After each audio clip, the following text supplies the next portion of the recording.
Hola, bienvenidos. La mejor manera de aprovechar tu tiempo es escuchando esta lectura. En este canal encontrarás audiolibros pertenecientes a obras del dominio público.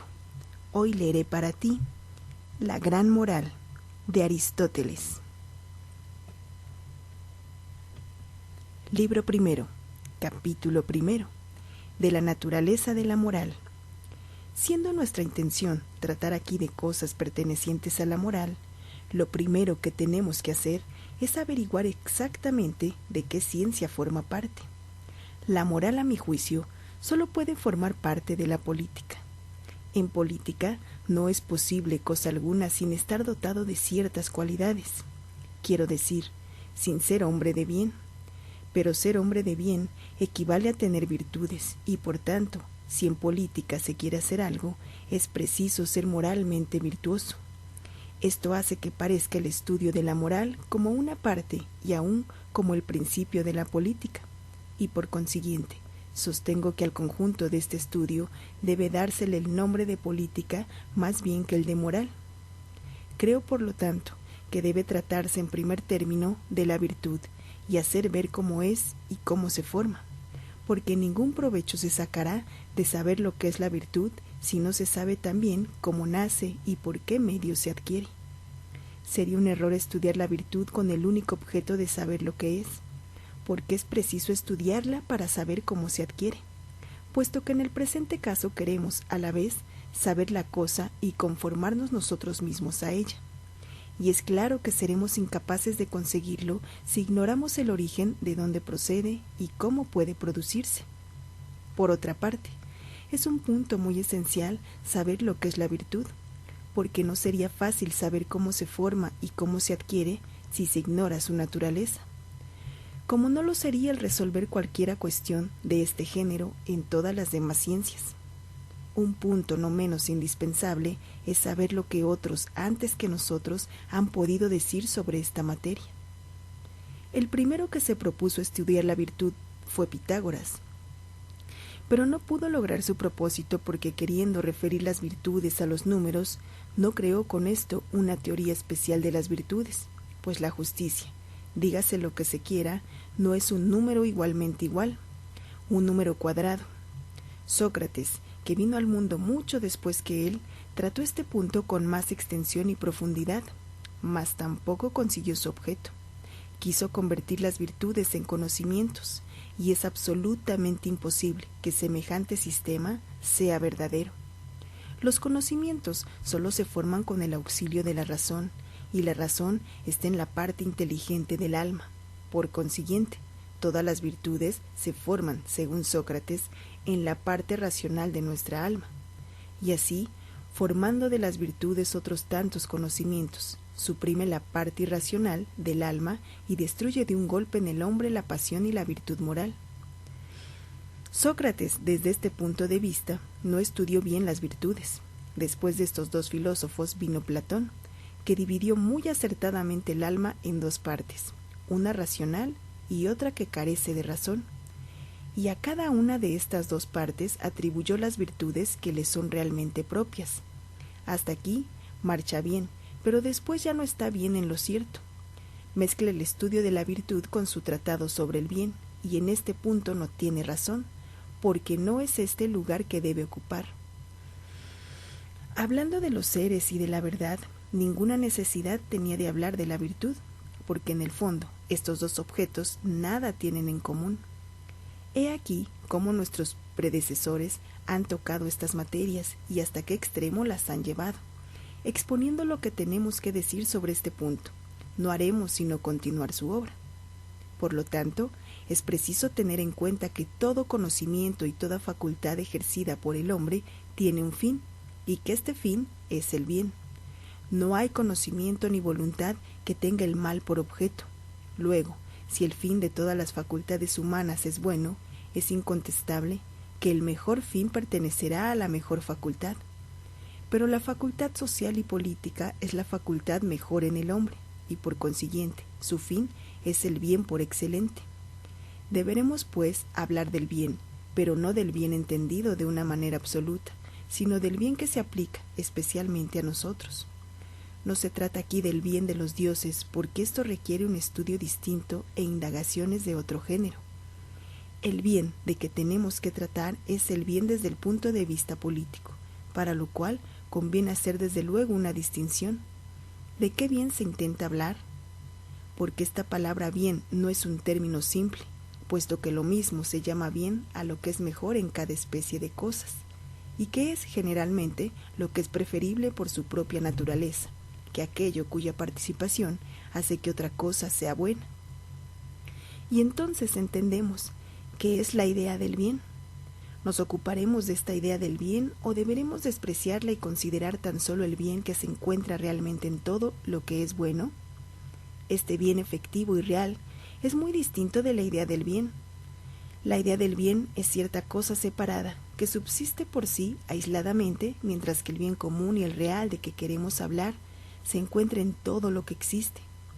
Este bien real no es el mismo que es otro bien que está separado de las cosas, mediante a que lo que está separado y lo que por su naturaleza subsiste por sí mismo jamás puede encontrarse en ninguno de los otros seres.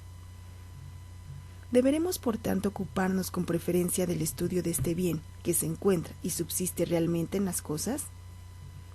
Y si no es posible desentenderse de él, ¿por qué deberemos estudiarle?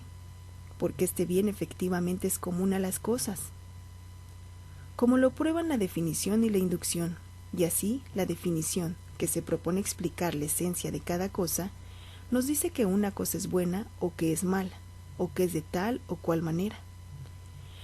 La definición en este caso nos enseña que el bien tomado en general es lo que es apetecible en sí y por sí, y el bien que se encuentra en cada una de las cosas reales es igual al de la definición. Pero si la definición nos dice lo que es el bien, no hay conocimiento ni facultad alguna que diga de su propio fin que él es bueno. Otra ciencia es la que está llamada a examinar esta cuestión superior.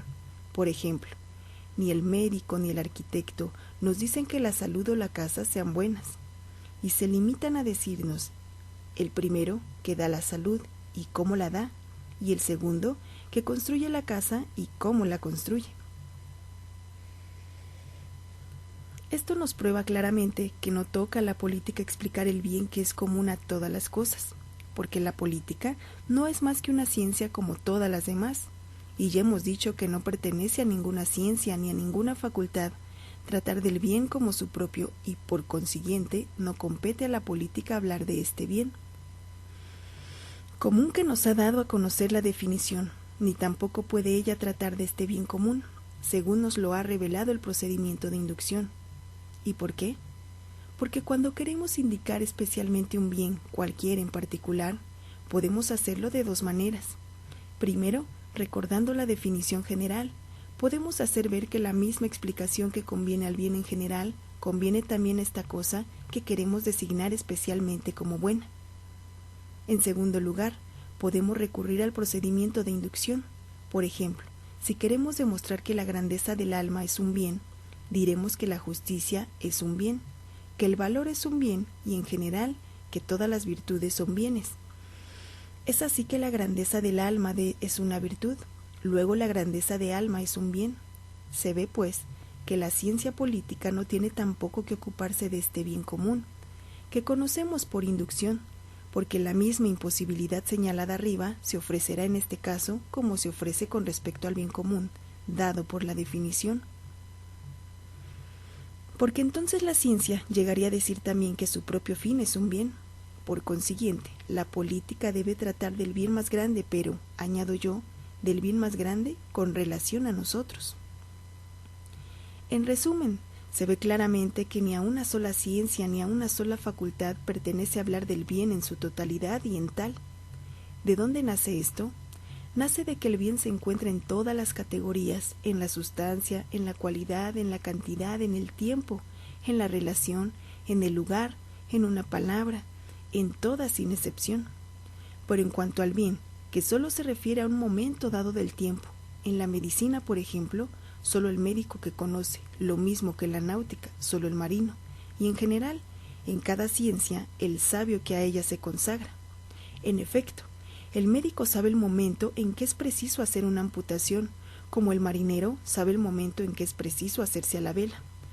Cada uno en su esfera conoce el momento que es bueno para todo aquello que le concierne, y así el médico no podrá conocerse ese momento crítico en el arte náutico, como el marinero no lo conocerá en la medicina.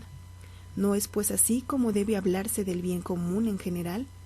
Porque el bien relativo al tiempo es un bien común a todas las ciencias, así también el bien que se refiere a la categoría de la relación y que está igualmente en las demás categorías. Es común a todas, pero ni a una sola, al tiempo que se encuentra en cada una de las categorías, de la misma forma que la política no debe ocuparse del bien en general, y lo que debe estudiar es el bien real y el mejor de los bienes, pero el mejor con relación a nosotros. Añado que cuando se quiere hacer alguna demostración es preciso servirse de ejemplos que no sean perfectamente claros, y sí valerse de otros evidentes, para aclarar las cosas que lo han menester. Se necesitan ejemplos materiales y sensibles para las cosas del entendimiento, porque estos son mucho más tangibles, y he aquí por qué cuando se intenta explicar el bien no debe traerse a cuento la idea del bien. Sin embargo, hay gentes que se imaginan que no se puede hablar debidamente del bien sin acudir forzosamente a su idea o a la idea del bien. Es preciso, dicen, hablar de este bien, porque es el bien por excelencia, y como en todas las cosas la esencia tiene este carácter eminente. Concluyen de aquí que la idea de bien es el supremo bien. No niego que este razonamiento tenga algo de verdadero, pero la ciencia, el arte político, de que aquí se trata, no tiene en cuenta este bien, porque lo que se indaga es el bien relativo a nosotros mismos, así como ninguna ciencia ni arte dice que es el fin que se propone es bueno. La política tampoco lo dice, del suyo, y por consiguiente no discute ni habla del bien, que solo se refiere a la idea. Pero se dirá quizá que es conveniente y posible partir de este bien ideal como un principio sólido y tratar enseguida de cada bien particular. Rechazo este método porque jamás debe recurrirse a otros principios que los que sean propios de la materia que se va a estudiar. Por ejemplo, para probar que un triángulo tiene sus 3 ángulos iguales a 2 rectos, sería un absurdo partir del principio de que el alma es inmortal.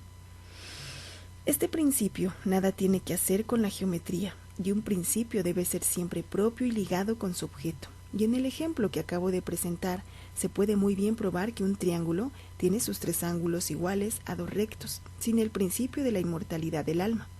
En la misma forma se puede estudiar muy bien los demás bienes, sin acordarse de la idea del bien, porque la idea no es el principio propio de este bien especial que se busca y se estudia.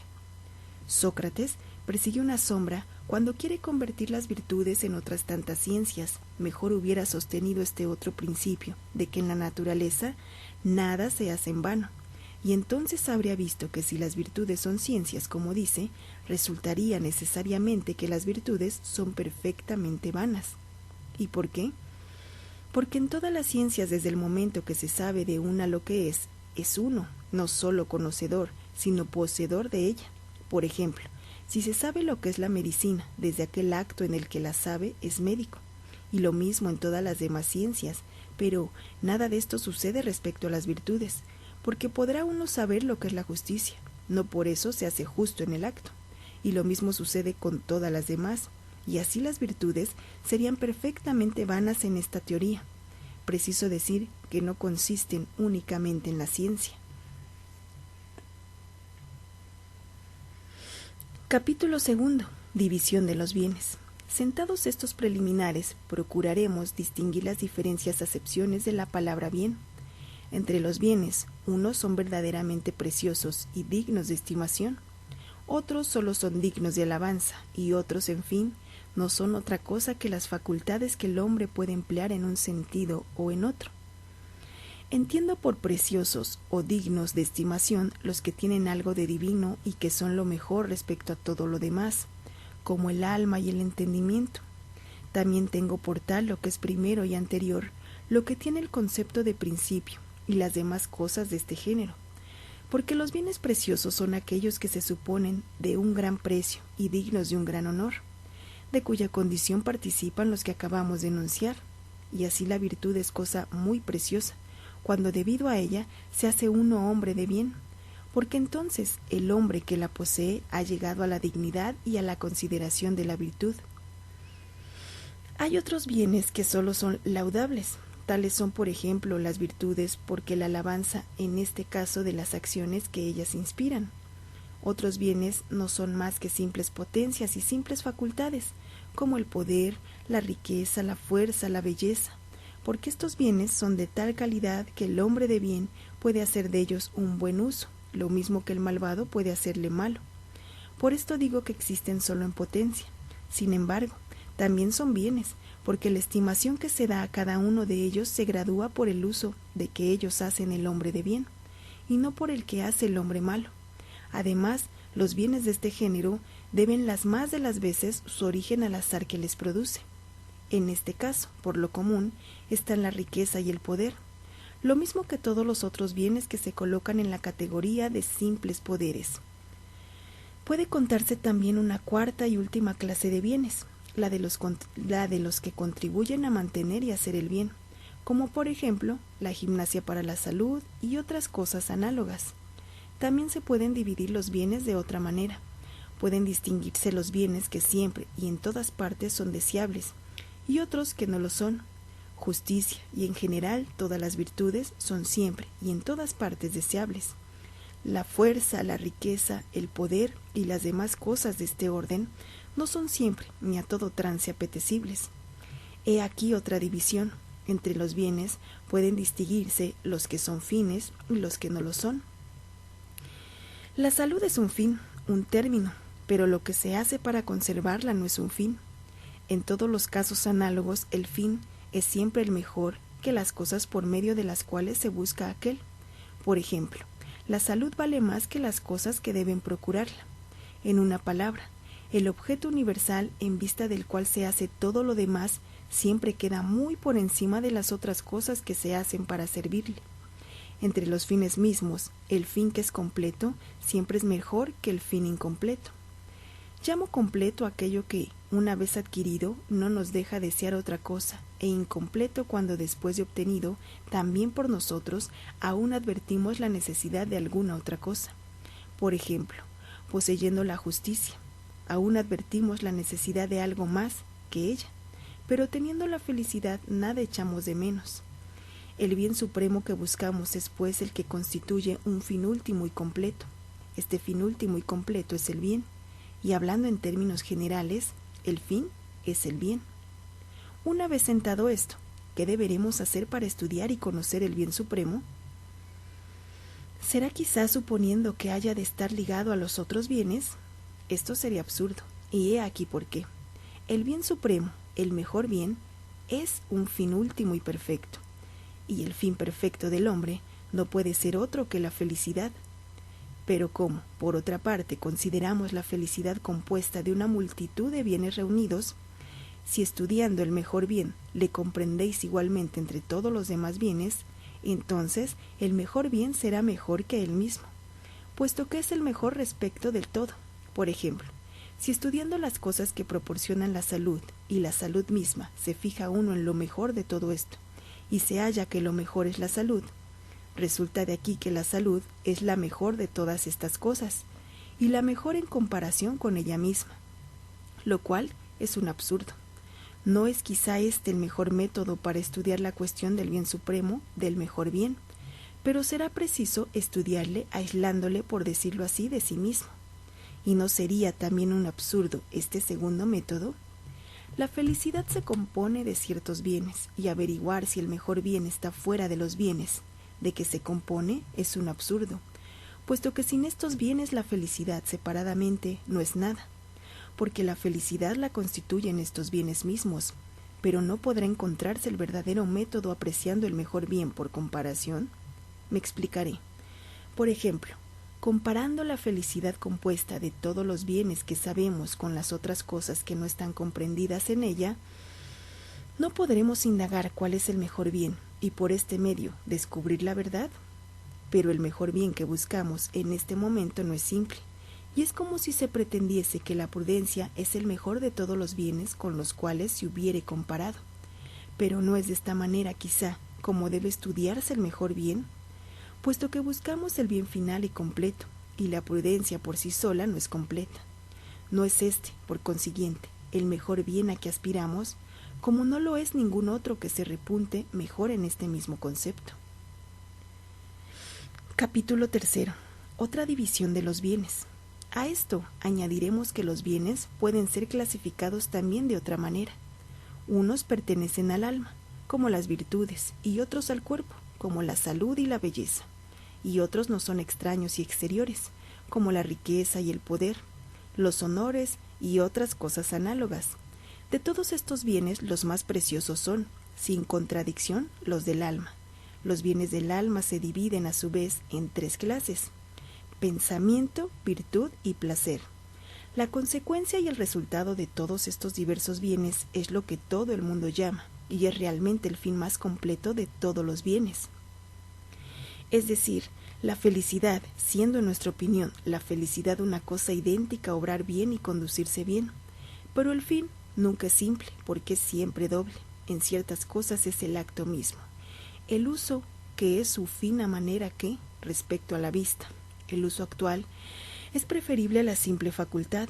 El uso es aquí el verdadero fin, y nadie querría la vista, a condición de no ver y tener cerrados perpetuamente los ojos.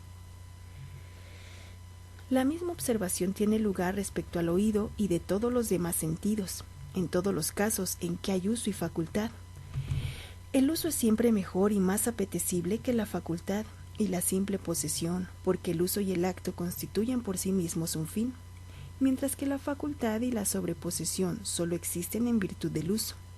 Si se escucha una mirada sobre todas las ciencias, se verá, por ejemplo, que no es una ciencia que hace la casa y otra ciencia la que hace buena, sino que es únicamente la arquitectura la que hace ambas cosas. El mérito del arquitecto consiste precisamente en hacer bien la obra que ejecuta, y lo mismo sucede en todas las demás cosas.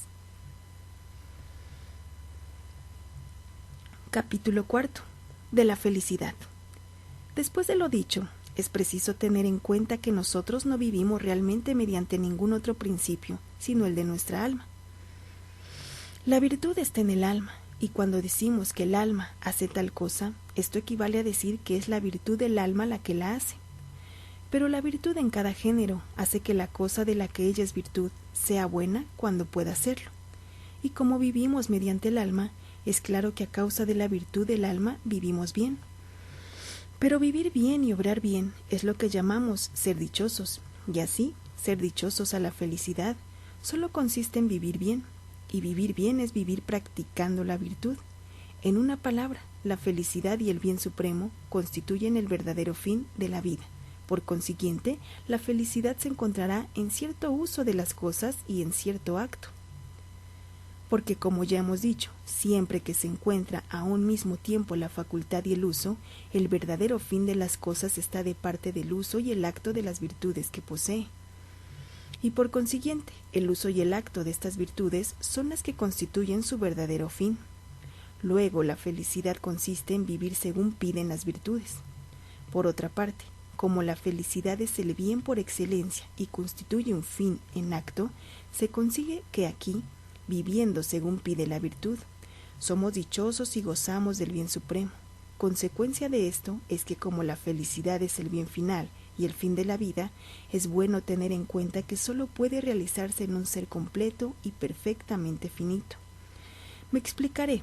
Digo, por ejemplo, que la felicidad no puede encontrarse en el niño, ni éste puede ser dichoso, lo cual tiene lugar exclusivamente en el hombre formado, porque es un ser completo.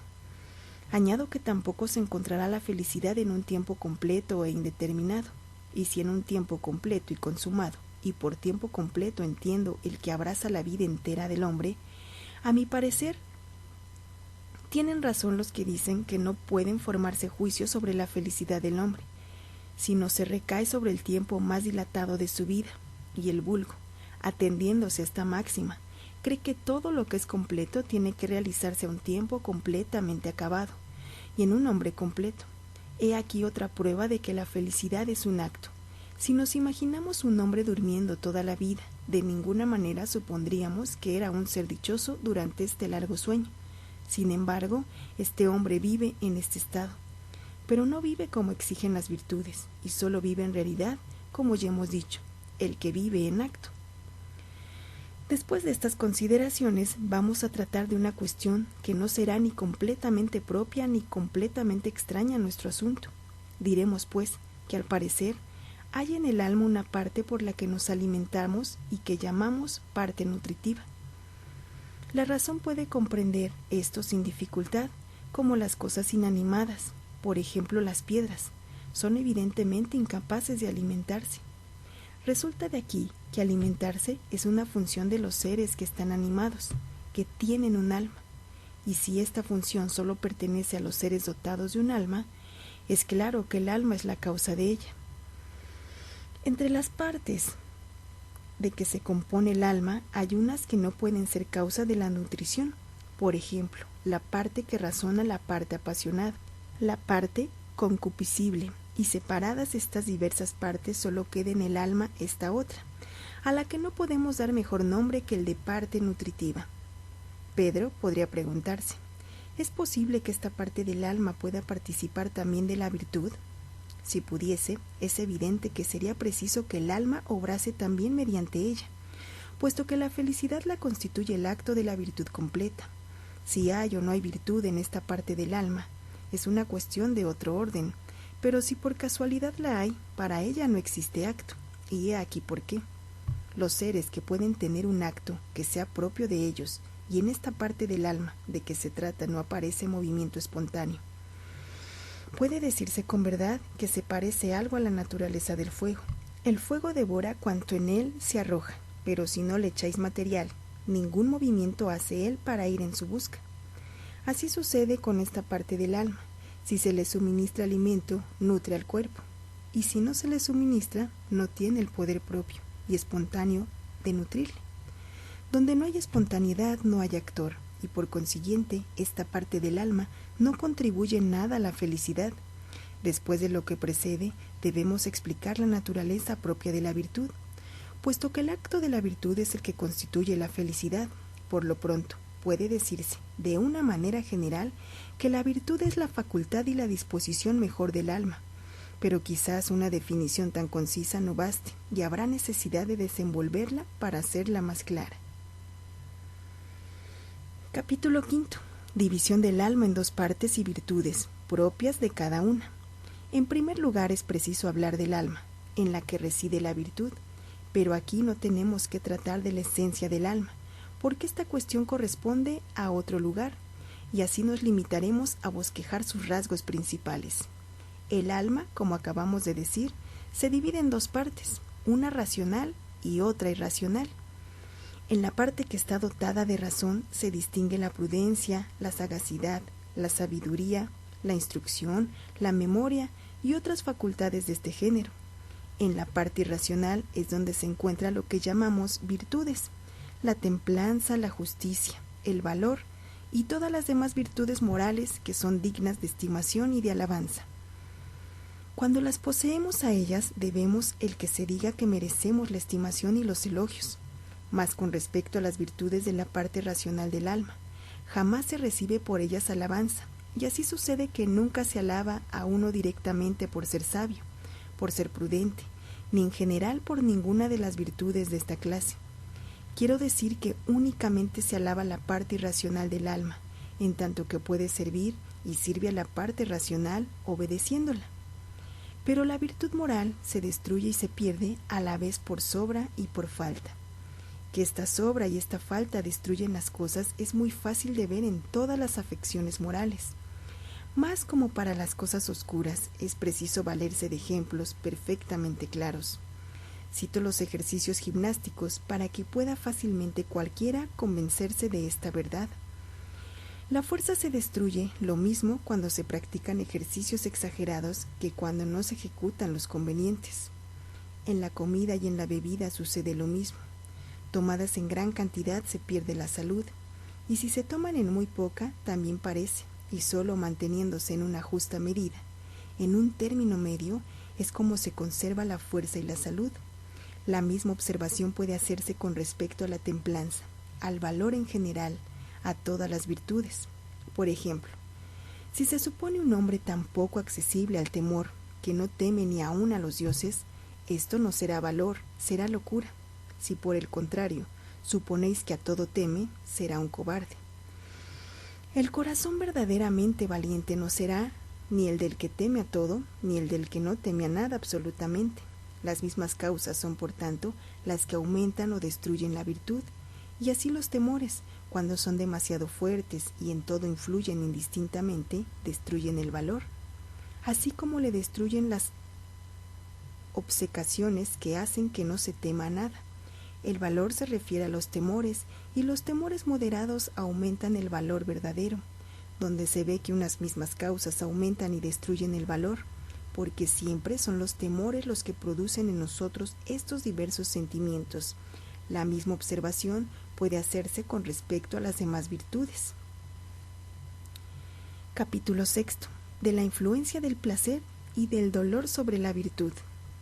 El exceso y el defecto no son, por otra parte, los únicos límites que se pueden poner a la virtud, porque también se la puede limitar y determinar por el dolor y el placer. Muchas veces el placer es el que nos arrastra al alma, como el dolor nos impide otras hacer el bien. En una palabra, en ningún caso se encuentran la virtud o el vicio sin que al mismo tiempo aparezcan la pena o el placer. Y así, la virtud se refiere a los placeres y a los dolores. He aquí donde toma la virtud moral el nombre con que se la designa. Si es posible en la letra misma de una palabra descubrir la verdad y encontrar en ella la realidad, medio que quizás es tan aceptable como cualquier otro. La moral, quo en la lengua griega, se llama ethos, con e larga. Tiene también la denominación del hábito, que también se dice ethos con e breve, y la moral, etique, se llama así en griego porque resulta de los hábitos y de las costumbres. Etit sestai. Esto debe probarnos claramente que ninguna de las virtudes de la parte irracional del alma nos es innata por la sola acción de la naturaleza. No hay cosa que sea de tal naturaleza que pueda por el hábito hacerse distinta que lo que es. Por ejemplo, la piedra y en general todos los cuerpos pesados, todos los cuerpos graves se dirigen naturalmente hacia abajo. Podrá arrojarse una piedra al aire y acostumbrarla en cierta manera a subir, pero jamás irá suyo hacia arriba, sino que irá siempre hacia abajo. Lo mismo sucede en todos los demás casos de esta clase. Capítulo 7. De los diversos fenómenos del alma. Sentado esto, y puesto que queremos estudiar la naturaleza de la virtud, es preciso averiguar todo lo que hay en el alma y todos los fenómenos que en ella se producen. Hay 3 cosas en el alma, afecciones o pasiones, facultades y disposiciones de suerte que la virtud debe ser una de estas 3 cosas. Las pasiones o afecciones son, por ejemplo, la cólera, el temor, el odio, el deseo, la envidia, la compasión y todos los demás sentimientos de esta clase, que de ordinario tienen por compañeros inevitables la pena y el placer. Las facultades son potencias íntimas que nos hacen capaces de estas diversas pasiones. Por ejemplo, potencias que nos hacen capaces de que montemos en cólera, de que nos aflijamos, de que nos compadezcamos y sintamos otras afecciones particulares que hacen que estemos bien o mal dispuestos con relación a todos estos sentimientos, y así con respecto a la facultad de encolerizarse. Si uno se arrebata con excesiva facilidad, estará dotado de una mala disposición en punto a cólera. Y si nada nos conmueve, ni aun las cosas que pueden provocar una justa cólera, es esta también una mala disposición respecto a esta pasión. La disposición media entre estos 2 extremos consiste en no dejarse arrastrar violentamente ni ser demasiado insensible, y cuando nos hallamos dispuestos de esta manera, ocupamos un punto conveniente. La misma observación puede hacerse para todos los casos análogos. La moderación, que solo se encoleriza con motivo, y la dulzura ocupan el término medio entre la irritabilidad, que nos lleva incesantemente a la cólera, y la indiferencia, que hace que no nos irritemos jamás. La misma observación tiene lugar respecto de la fanfarronería, que se alaba de todo, y del disimulo, que no descubre las cosas. Fingir tener más que se tiene es lo propio del fanfarrón, fingir tener menos es lo propio del hombre disimulado. Entre estos extremos están la franqueza y la verdad, que ocupan el término medio. Capítulo 8. De las disposiciones. Lo mismo sucede con todos los demás sentimientos con respecto a ellos. La función propia de las disposiciones morales consiste en que estemos bien o mal dispuestos respecto de lo de las diversas cosas que estos sentimientos provocan. Estar bien dispuesto significa no incurrir en el exceso, ni en el defecto, y así la disposición es buena respecto a las cosas que pueden merecer alabanza, cuando se mantiene en esta especie de término medio. La disposición es mala cuando se incurre en el exceso o en el defecto, puesto que la virtud, cuando ocupa el medio entre las afecciones y que las afecciones o en otros términos, las pasiones del alma son penas o placeres. No hay virtud sin placer o sin pena. Esto nos prueba también, de una manera general, que la virtud tiene relación con las penas y con los placeres del alma. Podría objetarse a esta teoría que hay también otras pasiones respecto de las que no consiste el vicio, ni en el exceso, ni en el defecto. Por ejemplo, el adulterio. El hombre que le comete no puede seducir más o menos a las mujeres libres que ha perdido, pero al hacer esta objeción no se echa de ver que este vicio y cualquiera otro análogo que pudiera citarse están comprendidos en el placer culpable de la relajación, y que presentando desde este punto de vista sea un exceso, sea un defecto, es reprensible del mismo modo que todos los demás. Capítulo 9. El defecto y el exceso son lo contrario del término medio en que consiste la virtud. Después de lo dicho, es necesario explicar qué es lo contrario de este término medio en que consiste la virtud. ¿Es el exceso? ¿Es el defecto? Hay ciertos medios cuyo contrario es el defecto, hay otros en que es el exceso, y así, lo contrario del valor no es la temeridad, que es un exceso, es la cobardía, que es un defecto. No sucede así respecto a la templanza, que es un medio entre la corrupción sin freno y la insensibilidad en lo que concierne al placer, puesto que lo contrario no es la insensibilidad, que es un defecto, y así la corrupción, que es un exceso. Por lo demás, pueden los dos extremos ser a la vez contrarios al medio, lo mismo el exceso que el defecto, porque el medio incurre en defecto relativamente al exceso e incurre en exceso relativamente al defecto. Esto nos explica por qué los pródigos tienen por faltos de generosidad a los hombres generosos y por qué los que no son generosos tratan a los que lo son como si fueran verdaderamente pródigos. Así como los temerarios y los imprudentes consideran a los valientes como cobardes, y los cobardes llaman a los valientes temerarios y locos. Dos motivos hay para que se considere el exceso y el defecto como los contrarios del término medio. Por de pronto puede mirarse solo a la cosa misma y a ver a cuál de los dos extremos se aproxima o de cuál se aleja el medio. Por ejemplo, se puede preguntar si es la prodigalidad o la avaricia la que más se aleja de la verdadera generosidad, y cómo la prodigalidad parece aproximarse más a la generosidad.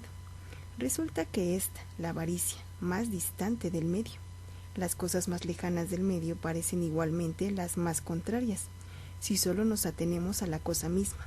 El defecto, en este caso, parecerá más contrario al medio que el otro extremo, pero hay un segundo recurso para apreciar estas diferencias, y es el siguiente: las tendencias a que más nos arrastra la naturaleza son también las más contrarias al medio. Por ejemplo, la naturaleza nos arrastra al desarreglo y a la disipación, más que a la economía y a la templanza. Las tendencias que son naturales no hacen más que aumentarse más y más, y las cosas a que sin cesar nos inclinamos y nos entregamos mucho más a la disipación que a la templanza, y entonces el exceso, y no el defecto, es el que aparece como más contrario al medio, porque la disipación es lo contrario a la prudencia y es un exceso culpable. Hemos estudiado, pues, la naturaleza de la virtud y hemos visto que es una especie de medio en las pasiones del alma. Y así, el hombre que quiera adquirir mediante su moralidad una verdadera consideración debe buscar con cuidado el medio en cada una de las pasiones. De aquí, porque es una obra grande en el hombre el ser virtuoso y bueno, porque en todas las situaciones es difícil encontrar este medio. Por ejemplo, Si es fácil a cualquiera trazar un círculo, es muy difícil encontrar el verdadero centro de este círculo una vez trazado. Esta comparación se aplica igualmente a los sentimientos morales. Tal vez es encolerizarse constantemente como permanecer en estado contrario a este, pero mantenerse en un medio conveniente es cosa muy difícil. Por punto general se ven todas las pasiones indistintamente que les fácil girar en torno del medio, pero que es difícil encontrar el que verdaderamente merece alabanza, y por esta razón es tan rara la virtud. Capítulo 10. La virtud y el vicio dependen del hombre y son voluntarios. Puesto que hablamos de la virtud, será conveniente examinar, visto lo que procede, si puede o no puede adquirirse, o si, como pretendía Sócrates, no depende de nosotros el ser buenos o malos. Preguntad, decía él, a un hombre, sea el que sea, si quiere ser bueno o malo, y veréis con seguridad que no hay ninguno que prefiera nunca ser vicioso. Haced la misma prueba con el valor, con la cobardía y con todas las demás virtudes, y tendréis siempre el mismo resultado. Sócrates deducía de aquí que, si hay hombres malos, lo son a pesar suyo, y por consiguiente, que los hombres, a su juicio, son virtuosos sin la menor intervención de ellos mismos. Este sistema, diga lo que quiera Sócrates, no es verdadero, pues de serlo, ¿para que el legislador prohíbe las malas acciones y ordene las buenas y virtuosas? ¿Por qué impone penas al que comete acciones malas o no cumple con las buenas que le prescribe? Bien insensato sería el legislador que dictara leyes sobre cosas cuyo cumplimiento no depende de nuestra voluntad. Pero no hay nada de eso, porque de los hombres depende ser buenos o malos, y lo prueban las alabanzas y represiones de que son objeto las acciones humanas. La alabanza va dirigida a la virtud y la represión al vicio, y es claro que ni la una ni la otra podrían aplicarse a actos involuntarios. Por consiguiente, desde este punto de vista, depende de nosotros hacer el bien o hacer el mal. Se ha intentado hacer una especie de comparación para probar que el hombre no es libre. ¿Por qué? Se dice, cuando estamos enfermos o somos feos, ¿no se nos reprende? Este es un error. Reprendemos vivamente a los que creemos que son causa de su enfermedad o de su fealdad, porque creemos que en esto mismo hay algo de voluntario. Pero la voluntad y la libertad se aplican principalmente al vicio y a la virtud. He aquí una prueba más concluyente aún. En la naturaleza, toda cosa es capaz de engendrar una sustancia igual a ella misma, por ejemplo, los animales y los vegetales que vemos reproducirse. Las cosas se reproducen en virtud de ciertos principios, como la planta se produce mediante la semilla, que en cierta manera, en su principio, pero lo que nace de los principios y según ello es absolutamente semejante a los mismos. Esto puede verse con más claridad en la geometría. Sentados en esta ciencia ciertos principios, las consecuencias que proceden de ellos son absolutamente como los principios mismos. Por ejemplo, si los tres ángulos de un triángulo son iguales a 2 rectos y los de un cuadrado iguales a 4 rectos, desde el momento que las propiedades del triángulo varíen, variarán también las del cuadrilátero, porque aquellas proporciones son recíprocas, y si el cuadrado no tuviese sus ángulos iguales a 4 ángulos rectos, tampoco el triángulo tendría los suyos iguales a 2 rectos. Esto tiene lugar igualmente, y con una perfecta semejanza respecto del hombre. El hombre también puede engendrar substancias, y en virtud de ciertos principios y de ciertos actos que ejecuta, puede producir las cosas que produce. ¿Ni cómo podría suceder de otra manera? Ninguno de los seres inanimados puede obrar en el verdadero sentido de esta palabra, así como entre los seres animados ninguno obra realmente, excepto el hombre. Por consiguiente, el hombre produce actos de cierta especie, pero como los actos del hombre mudan sin cesar a nuestros ojos y jamás hacemos idénticamente las mismas cosas, y como por otra parte los actos producidos por nosotros lo son en virtud de ciertos principios, es claro que tan pronto como los actos mudan, los principios de estos actos mudan también, como lo hemos hecho ver en la comparación tomada de la geometría. El principio de la acción buena o mala es la determinación, es la voluntad y todo lo que nosotros obra según la razón, pero la razón y la voluntad que inspiran nuestros actos mudan también, puesto que nosotros hacemos que muden nuestros actos con plena voluntad. Por consiguiente, El principio y la determinación mudan como mudan aquellos, es decir, que este cambio es perfectamente voluntario. Por tanto, y como conclusión final, solo de nosotros depende el ser buenos o malos. Pero, se dirá quizá, puesto que en mí solo depende ser bueno, seré, si quiero, el mejor de los hombres. No es eso. No es posible como se imagina. ¿Por qué? Porque semejante perfección no tiene lugar ni aun para el cuerpo. Podrá cuidarse o acicalarse el cuerpo cuando se quiera, pero no por esto se conseguirá que sea el cuerpo más hermoso del mundo, porque no basta el cuidado más esmerado, puesto que se necesita además que la naturaleza nos haya dotado de un cuerpo perfectamente bello y perfectamente sano. Con el esmero, el cuerpo aparecerá mejor, pero no por eso será el mejor organizado entre todos los demás. Lo mismo sucede respecto al alma. Para ser el más virtuoso de los hombres, no basta quererlo, si la naturaleza no nos auxilia, pero será mucho mejor si hay esta noble resolución. Capítulo 11. Teoría de la libertad en el hombre. Después de haber demostrado que la virtud depende de nosotros, es preciso tratar de libre albedrío y explicar lo que es el acto libre y voluntario.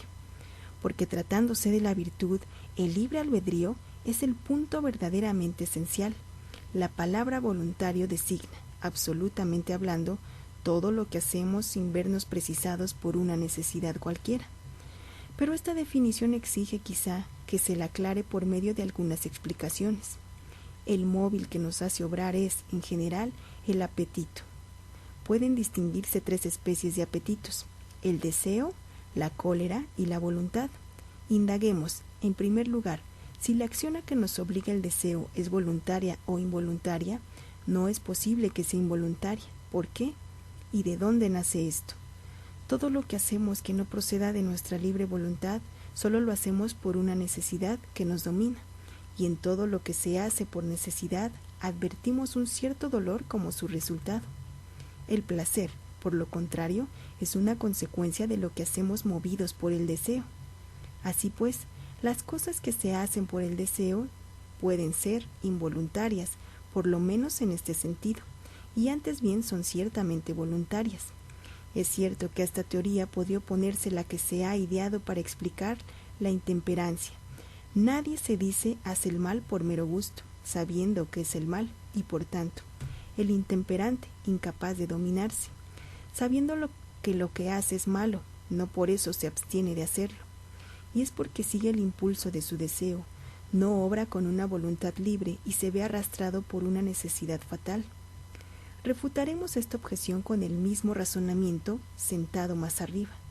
No, el acto que provoca el deseo no es un acto necesario, porque el placer es el resultado del deseo, y lo que se hace por placer jamás nace de una necesidad inevitable. También se puede probar de otra manera que el hombre estragado obra con plena voluntad, porque al parecer no puede negarse que los hombres injustos son injustos voluntariamente. Es así que los hombres estragados son injustos y cometen una injusticia. Luego, el hombre corrompido, que no es dueño de sí mismo, comete voluntariamente los actos de intemperancia que ejecuta. Capítulo 12. Continuación de la refutación precedentes. Hay otra objeción que se opone a nuestra teoría y con la que se intenta demostrar que la intemperancia no es voluntaria. El hombre templado, se dice, ejecuta los actos de templanza por un acto propio de su voluntad, porque se le estima por su virtud y la estimación solo recae sobre actos voluntarios. Pero si lo que se hace según el deseo natural es voluntario, todo lo que se hace contra este deseo es involuntario. Es así que el hombre templado obra contra el deseo. Luego se sigue de aquí que el templado no es voluntariamente templado.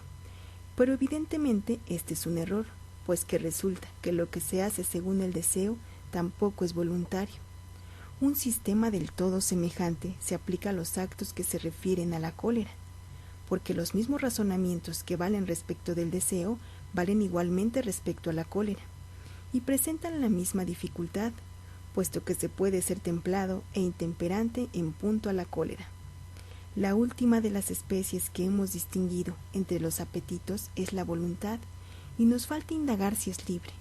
Los hombres desarreglados y los intemperantes quieren hasta cierto punto los actos culpables a que se precipitan, y puede deducirse, por tanto, que tales hombres hacen el mal queriéndolo. Pero se objetará aún, nadie hace voluntariamente el mal sabiendo que es mal. Es así que el intemperante, que sabe bien que lo que hace es malo, no obra con voluntad. Luego no es libre, y la voluntad tampoco lo es. Con este precioso razonamiento se suprimen radicalmente el desorden y el hombre desordenado. Si el intemperante no es libre, no es represible. Pero si el intemperante es reprensible, luego obra voluntariamente. Luego la voluntad es libre. Por lo demás, como en todo esto, aparecen razonamientos contradictorios. Será bueno explicar con mayor claridad qué es el acto voluntario y libre. Capítulo 13. Definición de la fuerza o violencia. Expliquemos ante todo lo que se entiende por fuerza o violencia, y por necesidad. La violencia se encuentra también en los seres inanimados. Así se ve que a cada una de las cosas inanimadas se ha señalado un sitio especial. Por ejemplo, el lugar del fuego es lo alto y el de la tierra lo bajo, pero empleando una especie de violencia puede hacer que la piedra suba y que el fuego baje. Con más razón es posible violentar al ser animado. Por ejemplo, se puede obligar a un caballo a que se separe de la línea recta por donde corre, haciéndole que cambie la dirección y vuelva por donde vino. Y así siempre que fuera de los seres existe una causa que los obligue a ejecutar lo que contraria a su naturaleza o su voluntad. Se dice que estos seres hacen por fuerza lo que hacen. De otra manera, el hombre desarreglado, que no se domina, reclama y sostendrá que no es responsable de su vicio, porque pretenderá que si comete la falta es porque se ve forzado a ello por la pasión y el deseo. Esta será pues para nosotros la definición de la violencia y de la coacción. Hay violencia siempre que la causa que obliga a los seres a hacer lo que hacen es exterior a ellos, y no hay violencia desde el momento que la causa es interior y que está en los seres mismos que obran. Capítulo 14. Definición de las ideas de necesidad y de lo necesario. El punto de las ideas de necesidad y de lo necesario es preciso decir que no se las puede aplicar indistintamente y a todas las cosas. Por ejemplo, jamás se aplica a lo que hacemos por placer, porque sería un absurdo decir que uno se había visto forzado por el placer a seducir a la mujer de su amigo. Y así, la idea de la necesidad no es aplicable indistintamente a todas las cosas, solo lo es a aquellas que no son exteriores. Por ejemplo, si alguno se ha visto en la necesidad de sufrir cierto mal para evitar otro mayor que amenazaba su fortuna. En este concepto yo mismo puedo decir, me veo forzado por precisión a ir apresuradamente a mi casa de campo, que si tardara solo encontraría arruinada mi cosecha. He aquí los casos en que puede decirse que hay necesidad. Capítulo 15. Del acto voluntario. No pudiendo consistir el acto voluntario en impulso ciego, es preciso que proceda siempre del pensamiento, porque si el acto involuntario es el que se verifica por necesidad y por fuerza, es justo que añadamos como tercera condición que tiene también lugar cuando no han meditado la reflexión y el pensamiento. Los hechos demuestran esta verdad cuando un hombre hiere, y si se quiere, mata a otro, o comete un acto semejante sin ninguna premeditación. Se dice que lo ha hecho contra su voluntad, y esto prueba que se coloca siempre la voluntad en un pensamiento previo. Así es como se cuenta de una mujer que, habiendo dado a beber a su amante un filtro, y habiéndose muerto éste de sus resultas, fue ella absuelta por el Areópago, ante el cual se obligó a comparecer. Y si el tribunal la absolvió, fue por el motivo sencillo de que no había obrado con premeditación. Esta mujer dio el brebaje por cariño, solo que se equivocó completamente. El acto no pareció voluntario porque no dio el filtro con intención de matar a su amante. Aquí se ve que lo voluntario se da en lo que se hace con intención. Capítulo 16. De la preferencia reflexiva. Nos resta aún por examinar si la preferencia reflexiva que determina nuestra elección debe o no pasar por un apetito. El apetito se encuentra en los demás animales como en hombre, pero la preferencia que escoge no aparece en ellos. La causa de esto es que la preferencia va siempre acompañada de la razón, y de la razón no participa ningún otro animal. De aquí podría concluirse que la preferencia no es un apetito, pero cuando menos la preferencia no es la voluntad, o tampoco lo es. La voluntad puede aplicarse hasta las cosas imposibles. Por ejemplo, podemos querer ser inmortales, pero nosotros nos preferimos esto por efecto de una elección reflexiva. Además, la preferencia no se aplica al objeto mismo que se busca, sino a los medios que conducen a él. Por ejemplo, no puede decirse que se prefiere la salud, sino que se prefieren entre las cosas las que las procuran, como el paseo, el ejercicio, etc. Y lo que queremos es el fin mismo puesto, que queremos la salud. Esta distinción nos indica, evidentemente, la profunda diferencia que hay entre la voluntad y la preferencia reflexiva que decide de nuestra elección. La preferencia, como su nombre lo expresa claramente, significa que preferimos tal cosa a tal otra. Por ejemplo, lo mejor a lo menos bueno. Cuando comparamos lo menos bueno con lo mejor y tenemos libertad de elección, entonces puede decirse propiamente que hay preferencia. La preferencia no se confunde ni con el apetito ni con la voluntad, pero el pensamiento es, en el fondo, la preferencia, o bien, la preferencia no es tampoco el pensamiento. Pensamos e imaginamos una multitud de cosas en nuestro pensamiento, pero lo que pensamos puede ser también objeto de nuestra preferencia y de nuestra elección, o no puede ser. Por ejemplo, pensamos muchas veces en los sucesos que pasan entre los indios, y podemos aplicar nuestra preferencia a esto como aplicamos nuestro pensamiento. Por esto se ve que la preferencia no se confunde absolutamente con el pensamiento, puesto que la preferencia no se refiere aisladamente a ninguna de las facultades del espíritu que acabamos de enumerar, y que son todos los fenómenos del alma. Es necesario que la preferencia sea la combinación de algunas de estas facultades tomadas dos a dos, pero como la preferencia o la elección se aplica, como acabo de decir, no al fin mismo que se busca, sino a los medios que a él conducen, como, por otra parte, solo se aplica a cosas que sean posibles, y en los casos en que ocurre la cuestión de saber si tal o cual cosa debe ser escogida, es claro que es preciso pensar previamente sobre estas cosas y deliberar sobre ellas, y solamente después que nos ha parecido preferible uno de los dos partidos, y después de bien reflexionado, es cuando se produce en nosotros cierto impulso que nos lleva a ejecutar la cosa. Entonces, obrando de esta manera, podemos decir que obramos por preferencia. Luego, si la preferencia es una especie de apetito y de deseo precedido y acompañado de un pensamiento reflexivo, el acto voluntario no es un acto de preferencia. En efecto, hay una multitud de actos que hacemos con plena voluntad antes de haber pensado y reflexionado en ellos. Nos sentamos, nos levantamos y realizamos otras 1000 acciones voluntarias sin pensar ni remotamente en ellas.